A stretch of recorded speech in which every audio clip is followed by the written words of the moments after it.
Hello friends, स्वागत है आपके अपने यूट्यूब चैनल आरटी एजुकेशन में। अगर चैनल पर पहली बार हैं तो चैनल को लाइक शेयर सब्सक्राइब ज़रूर करें। साथ ही बेल आइकन को भी दबाएं जिससे आने वाली हर वीडियो की अपडेट आप तक सबसे पहले पहुंच सके। तो फ्रेंड्स, आज हम साइकोलॉजी में बात करेंगे अभिप्रेरणा की, यानी मोटिवेशन यानी मीनिंग ऑफ मोटिवेशन, उसके अर्थ, डेफिनेशंस, काइंड्स के बारे में पढ़ेंगे, उसकी विशेषताएं, महत्व के बारे में पढ़ेंगे।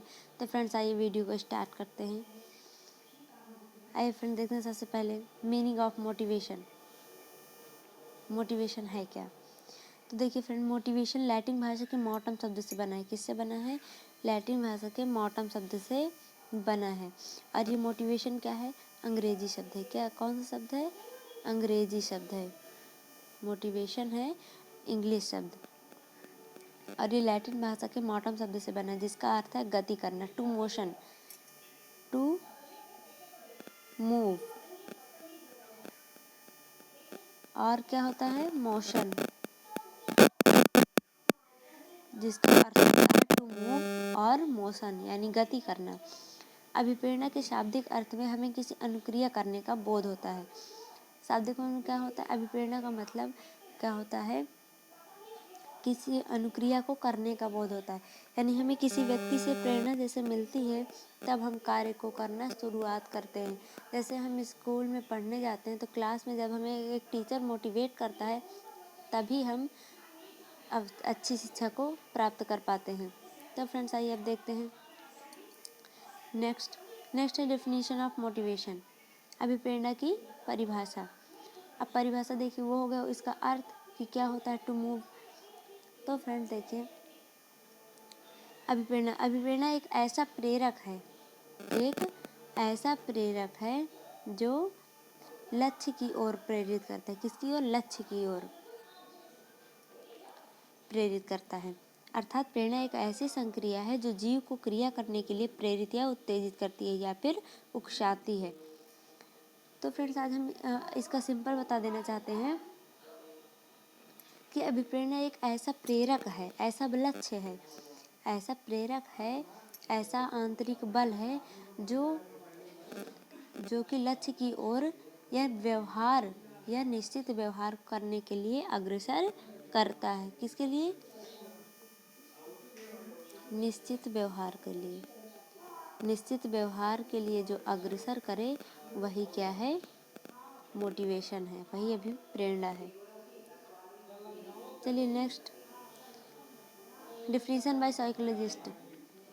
हमने फ्रेंड्स आपको पिछले वीडियोस में भी बताया है कि फ्रेंड्स, अगर हमें अच्छे मार्क्स अचीव करने हैं तो हमें डेफिनेशन किसी न किसी के अनुसार हमें राइट करना पड़ेगा। तो देखिए, डेफिनेशन नंबर फर्स्ट है, अभिप्रेरणा अधिगम का सर्वोत्तम राजमार्ग है। ये डेफिनेशन किसने दिया है? स्किनर ने। किसने दिया है? स्किनर ने। जिसमें भी राजमार्ग आए तो समझ लेना वो स्किनर के। एग्जाम में ऐसे क्वेश्चन पूछा जाता है, अभिप्रेरणा अधिगम का सर्वोत्तम राजमार्ग है, इस डिफिनेशन को किसने दिया है? यह कथन किसका है? तो आप सीधे से कह देंगे स्किनर का है। किसका है? स्किनर का। नेक्स्ट, अभिप्रेरणा व्यक्ति की वह दशा है जो निश्चित उद्देश्य की पूर्ति के लिए निश्चित व्यवहार को स्पष्ट करती अथवा अभिप्रेरणा परिणामों के तत्कालिक ज्ञान से प्राप्त होती है। ये किसकी डेफिनेशन है फ्रेंड? वुडवर्थ की। जिसमें भी निश्चित व्यवहार स्पष्ट करना है वो किसकी है? वुडवर्थ की। तत्कालिक ज्ञान जिसमें आए वो भी वुडवर्थ की। नेक्स्ट, अभी फ्रेंड्स हम आपको एक ट्रिक बताएंगे जिससे आपको याद हो जाएगा। देखिए, अभिप्रेरणा व्यक्ति के अंदर ऊर्जा परिवर्तन है, तो इसकी किसकी है? मैकडोनाल्ड की। किसकी है? मैकडोनाल्ड की। ऊर्जा परिवर्तन जहाँ पे आ जाए फ्रेंड्स, वो क्या है? मैकडोनाल्ड। फिर नेक्स्ट है, अभिप्रेरणा क्रिया को प्रारंभ करने या जारी रखने और नियमित रखने की प्रक्रिया है। किसकी प्रक्रिया है? नियमित रखने की प्रक्रिया है या नियंत्रण रखने की प्रक्रिया है। तो फ्रेंड देखिए, अब हम आपको ये किसकी डेफिनेशन है? इसी किसने दिया है? गुड ने दिया है। तो फ्रेंड्स, हम आपको चलिए बता देना चाहते हैं ट्रिक के माध्यम से कैसे याद करें। देखो, डॉन की ऊर्जा को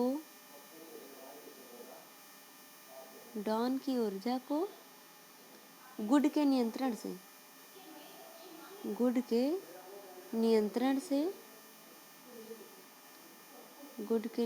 से स्किनर के राजमार्ग पर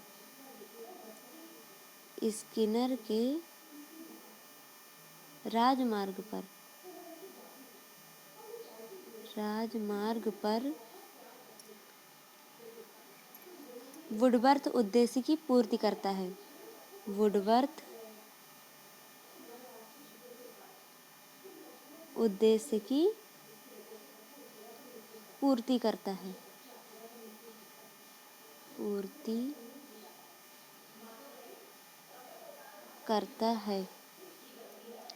तो फ्रेंड देखिए, डॉन की ऊर्जा यानी अभिप्रेरणा व्यक्ति के अंदर ऊर्जा परिवर्तन।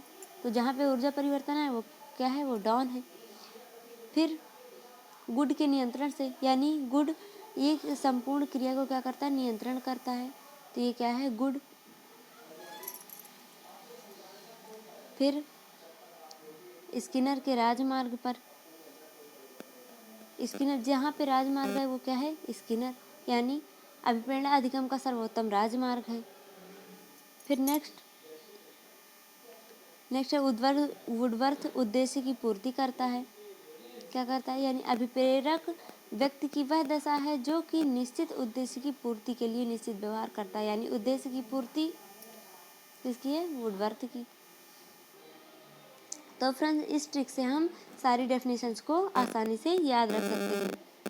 तो आइए देखते हैं नेक्स्ट, अभिप्रेरणा के प्रकार। अभिप्रेरणा कितने प्रकार के हैं, 2 प्रकार की। अभिप्रेरणा कितने प्रकार की होती है, 2 प्रकार की। अभिप्रेरणा 2 प्रकार की कैसे है, देखिए सबसे पहले देखते हैं आंतरिक अभिप्रेरणा। कैसी अभिप्रेरणा, आंतरिक अभिप्रेरणा।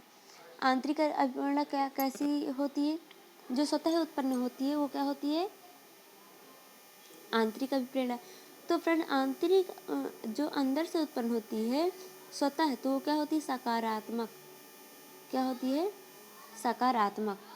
सकारात्मक होती है। और जो बालक के अंदर स्वतः उत्पन्न होने वाली अभिप्रेरणा को आंतरिक प्रेरणा या सकारात्मक प्रेरणा कहते हैं। इसे देखो, शिक्षक कैसे इसको उत्पन्न कर सकता है, विभिन्न प्रकार के वाद विवाद का करके, कई प्रकार के आयोजन अनुष्ठान करके, और कई ऐसी परिस्थितियां उत्पन्न करके जिससे कि बालक के अंदर स्वतः ही अभिप्रेरणा उत्पन्न हो। इसलिए अभिप्रेरणा को अधिगम में सर्वश्रेष्ठ स्थान दिया गया है, क्योंकि मोटिवेट करने से ही अधिगम उत्पन्न होता है। अब देखिए सेकंड कौन सी, बाह्य अभिप्रेरणा। क्या है, बाह्य अभिप्रेरणा। बाह्य अभिप्रेरणा कैसी होती है, नकारात्मक होती है। कैसी होती है, नकारात्मक कैसे होती है, क्योंकि ये बालक के अंदर बाह्य रूप से उत्पन्न होती है। अगर कोई व्यक्ति गलत कर रहा है, अगर बच्चे ने देखा तो उसके अंदर वही अभिप्रेरणा हो जाएगी, तो वही गलत काम बच्चा स्वतः करने लगेगा। तो ये बाह्य रूप से, बाह्य कारकों के द्वारा उत्पन्न होता है, इसलिए इसे बाह्य अभिप्रेरणा कहते हैं। और साथ ही इसे नकारात्मक भी हो सकती है। अब देखिए इसमें शिक्षक के किस कार्य, जैसे बाह्य अभिप्रेरणा किस शिक्षक से नकारात्मक हो सकती है। देखिए पुरस्कार है।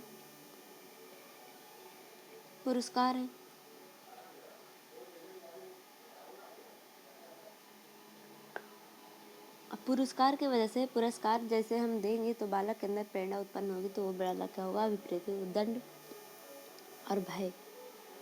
और भय से बालक के अंदर नकारात्मक उत्पन्न होती है। तभी कहा जाता है कि तभी भारत सरकार ने दंड शिक्षा का प्रावधान किया। देखिए देखते हैं नेक्स्ट, अभिप्रेरणा की विशेषताओं के बारे में। अभिप्रेरणा की विशेषताएं हैं, देखिए अभिप्रेरणा अधिगम का मुख्य चालक है, पथ प्रदर्शक। देखिए अभिप्रेरणा क्या है, अधिगम का मुख्य चालक है। अधिगम का मुख्य चालक है अभिप्रेरणा, पथ प्रदर्शक है, सर्वोत्तम सोपान है, सर्वोत्कृष्ट राजमार्ग है। अभिप्रेरणा से ही पथ प्रदर्शक है, यानी पथ प्रदर्शक अच्छे व्यक्ति को मोटिवेट करना, इसीलिए फ्रेंड्स बच्चों को महापुरुषों की कहानियाँ कथाएँ सुनानी चाहिए, जिससे वो उनके राहों पर उन्हीं के पथ पर चल के अपनी अभिप्रेरणा से विकसित करके अभिप्रेरणा अधिगम का मुख्य चालक बन सकें या स्पष्ट कर सकें। अभिप्रेरणा में व्यक्ति का व्यवहार लक्ष्य से निर्देशित होता है। अभिप्रेरणा में व्यक्ति का व्यवहार लक्ष्य से, व्यक्ति का जो लक्ष्य है वो व्यक्ति के व्यवहार से निर्देशित होता है। व्यक्ति का व्यवहार जिसका लक्ष्य है वही, जैसे किसी का उद्देश्य होता है टीचर बनना तो वो उस उद्देश्य वैसा व्यवहार करेगा, किसी का पुलिस बनना तो वो वैसा व्यवहार करेगा। तो अभिप्रेरणा में व्यक्ति का व्यवहार किससे निर्धारित होता है? लक्ष्य से। अभिप्रेरणा व्यक्ति में निरंतरता होती है, अभिप्रेरित व्यक्ति में निरंतरता होती है। अभिप्रेरित में निरंतरता कैसे होती है? जैसे आप लोग पढ़ाई करते हैं, जिसके सपने बड़े होते हैं, जो पढ़ता है, अगर लेकिन उसमें कंटिन्यूटी होती है, चाहे वो 1% पढ़े लेकिन वो पढ़ेगा ज़रूर। अगर वो अब प्रेरित व्यक्ति है, पढ़ना चाहता है, कुछ करना चाहता है, अगर उसका कुछ लक्ष्य है तो वो पढ़ेगा ज़रूर, चाहे 1% पढ़े। और अगर नहीं पढ़ा तो जैसे आपने नहीं पढ़ा तो आपको रात में नींद नहीं आएगी, तो फिर आप उस लक्ष्य को गोल कोट के पूरा करोगे, पढ़ोगे उतना। तो ये क्या होता है? निरंतरता होती है, कंटिन्यूटी होती है। फिर देखिए नेक्स्ट, अभिप्रेरणा व्यक्ति में क्या करती है? अभिप्रेरणा व्यक्ति में ऊर्जा परिवर्तन करती है। व्यक्ति में ऊर्जा परिवर्तन कैसे करती है? अगर कोई व्यक्ति अभिप्रेरित नहीं है तो वो आलस्य से युक्त रहेगा, कोई कार्य नहीं करेगा। अगर उसने किसी को देखा, कुछ भी उसके अंदर प्रेरणा मिली, उसको स्वतः उत्पन्न हुई या बाह्य रूप से, तो उसमें ऊर्जा परिवर्तन करती है। अभिप्रेरित व्यवहार में व्यक्ति चयनात्मक क्रियाएं मतलब अपने लक्ष्य को निर्धारित करता है। लक्ष्य को निर्धारित करना ही चयनात्मक। अगर किसी व्यक्ति का कुछ लक्ष्य नहीं है तो वह व्यक्ति अभिप्रेरित हो नहीं सकता, और अभिप्रेरित होकर भी लक्ष्य का निर्धारण किया जा सकता है, जिसे चयनात्मक क्रियाएं करता है। अब देखिए, सीखने में अभिप्रेरणा क्या महत्व है? अब जैसे कोई व्यक्ति सीखता है, हमने बताया अधिगम का मुख्य चालक है, अभिप्रेरणा अधिगम का मुख्य चालक है, तो इसमें महत्व और इसका स्थान क्या होगा? तो देखिए, सीखने में अभिप्रेरणा का महत्व एवं स्थान। देखिए, वो रुचि में विकास करता है। किस में विकास? बालक की रुचि में विकास करता है। अगर वो अभिप्रेरित हो रहा है उस चीज़ में तो उसकी रुचि और अधिक बढ़ेगी। सीखने के नियमों में प्रेरक के रूप में प्रेरक, अगर शिक्षक के व्यक्तित्व से बालक प्रभावित है तो वह उसका अनुकरण जल्दी करेगा। मानसिक विकास में सहायता। मानसिक विकास में जैसे हम किसी महापुरुष की कहानियाँ कथाएं बच्चों को सुनाते हैं तो वो उन्हीं की भांति कार्य करने के लिए प्रेरित होते हैं, जिससे उनका मानसिक विकास होता है। अनुशासन स्थापन में सहायक, ये अनुशासन बनाए रखने में सहायता, कि जैसे हमें कैसे अनुशासित रहना चाहिए, बड़ों का सम्मान करना चाहिए। ये सब अभिप्रेरणा, एक दूसरे का बाह्य अभिप्रेरणा है। ये बाह्य अभिप्रेरणा से उत्पन्न होता है। कैसे? बाह्य, जैसे बच्चे देखते हैं वैसे ही करते हैं। देन फ्रेंड, पाठ्यक्रम निर्माण में सहायता। पाठ्यक्रम निर्माण में जैसे हम कक्षा के अनुसार हम पाठ्यक्रम का निर्धारण करते हैं कि फर्स्ट क्लास का बालक कितना पढ़ सकता है, सेकंड क्लास का बालक कितना पढ़ सकता है। तो ये हमारे इसमें भी अभिप्रेरणा हमें सहायता देती है। चरित्र निर्माण में जैसे हम देखेंगे वैसे करेंगे, और अब प्रेरित होकर ही चरित्र का निर्माण होता है।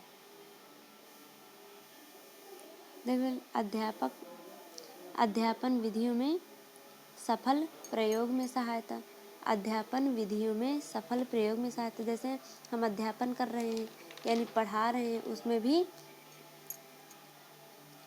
भी क्या है फ्रेंड्स? उसमें भी अध्यापन विधियों का सरल प्रयोग में सहायता होती है। और ध्यान केंद्रित करने में भी सहायता होती है। किस में होती है? ध्यान केंद्रित करने में।